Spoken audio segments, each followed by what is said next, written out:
agora temos os receptores, que são basicamente o contrário.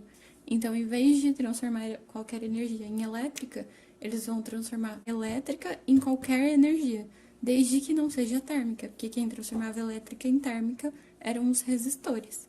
Então, ele tem que transformar em alguma outra. Por exemplo, mecânica, sei lá, alguma coisa vai... Por exemplo, um ventilador. Você vai ligar ele na tomada, ele vai transformar a energia elétrica em movimento da hélice, então em energia mecânica. E aí, como é que a gente vai diferenciar? Tem vários pontinhos que vão ser diferentes e vocês vão ter que tomar muito cuidado para não confundir. Então, a potência útil é aquela que ele vai usar de fato para fazer alguma coisa.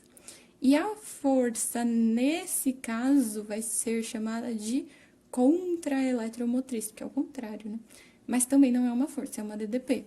E uma coisa que eu esqueci de falar no outro, quando eu coloco esses colchetinhos, eu não lembro se eu já falei para vocês, provavelmente já, mas é quando a gente está tratando sobre a unidade de medida disso.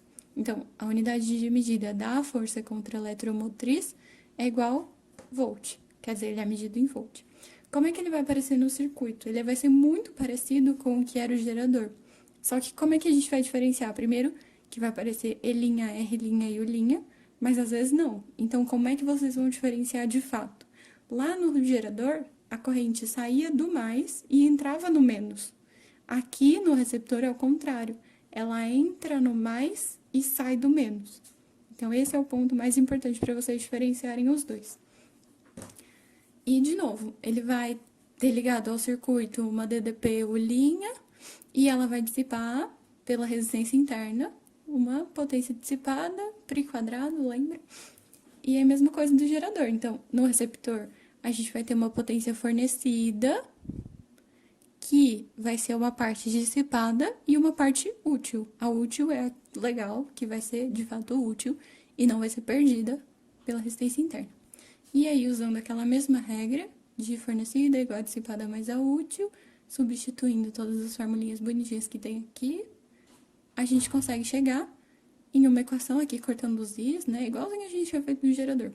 A gente vai chegar em uma equação que é chamada equação do receptor. Então, a DDP dele é igual à força contra-eletromotriz, mais, e esse é o grande diferencial, lá na outra era menos, lembra? O pessoal costuma chamar de ursinho elegante ri. Às vezes, é uma frase estranha, mas dá pra lembrar. E no caso do gerador, como era menos, eles chamavam de ursinho elegante não ri. Mas vocês podem criar a frase que vocês quiserem. E aí, por ser mais, o gráfico não vai ser mais decrescente, vai ser crescente. Só que quando a corrente é zero, a DDP vai ser igual a força contra a eletromotriz. Então, ele não vai começar aqui do 0, 0, igual começava no resistor. Ele vai começar um pouquinho de cima. E aí vai.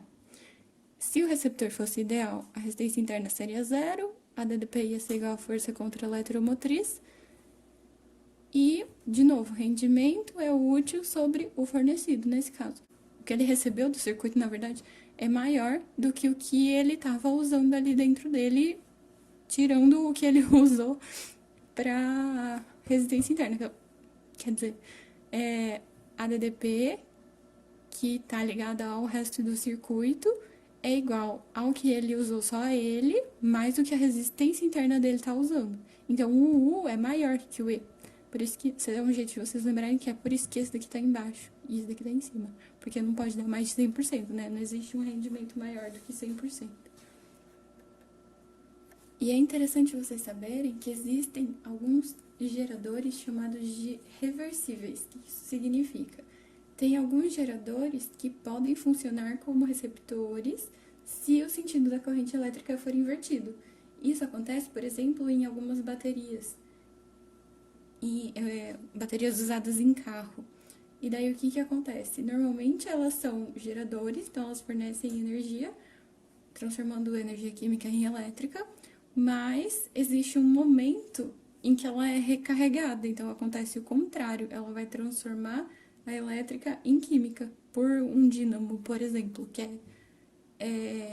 funciona com base em ímãs, que a gente vai estudar depois. Então, por enquanto, só aguardem a ideia de que, revertendo o sentido da corrente, existem geradores que podem se comportar como receptores ou o inverso. E de novo a gente vai ter o circuito simples, dessa vez com gerador e receptor. E como eu vou diferenciar? De novo, lembra? No gerador a corrente entra no menos e sai pelo mais, e no receptor ela entra no mais e sai pelo menos. Então, se não tivesse escrito o Ezinho aqui e Elinho aqui tivesse número nos dois, vocês iam diferenciar desse jeito. E aí, o que a gente sabe? O gerador vai gerar energia. Então, tudo que ele gerar... Acabei de perceber que tá faltando um R.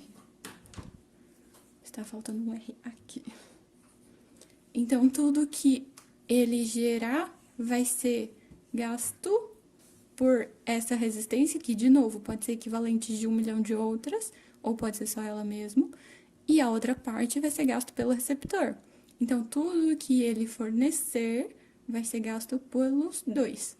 Só que como é que a gente pode pensar isso daquele jeito mais legal? Esse daqui gerou a força eletromotriz dele, E. E esse daqui direto já gastou Elinha. Só que também tem o gasto desse e desse, que estão em série. Então, A é equivalente à soma dos três, vezes a corrente da ADDP do resto. E aí, o que foi fornecido já é direto o que o gerador produziu, menos o que o receptor gastou. E a gente tem uma nova lei de Pouillet, né, para esse caso aqui. Mas poderia não ter só um gerador e não ter só um receptor, mas ter vários geradores em série, ter vários receptores, ter vários resistores e várias coisas gigantescas. E aí, o que a gente ia ter que fazer? A corrente ia ser a soma de todas as forças eletromotrizes, seria tudo que está sendo fornecido, tudo que está sendo gerado, menos todas as forças contra-eletromotrizes, que é tudo que está sendo consumido, dividido pela soma de todas as resistências, seria equivalente de todas elas em série. Bonitinhos.